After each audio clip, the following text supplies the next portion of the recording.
তিন ধরনের রোজাদার থাকবে। একদল শুধু উপোস থাকবে, রোজা হবে না। শুধু কি থাকবে? যে উপোস, রোজা হবে না। না না না না, হবে না। তারা কারা? যারা রোজাও রাখবে, মিথ্যাও বলবে, রোজাও রাখবে, গীবতও করবে, রোজাও রাখবে, লাখে 10,000 খাবে।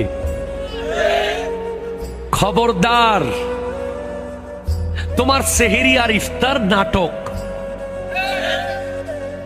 তুমি লাখে 10,000 নিবা, আবার সেহেরিও করবা, আবার ঘুষও খাবে, ইফতারও করবে, জুলুমও করবে, ইফতারও করবে, গালিও দিবে, রোজাও রাখবে।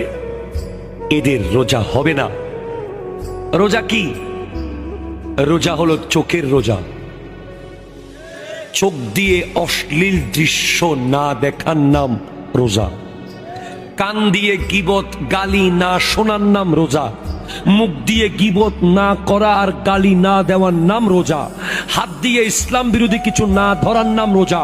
পা দিয়ে ইসলাম বিরোধী জায়গায় না যাওয়ার নাম। তারপরে সেহেরি আর ইফতার।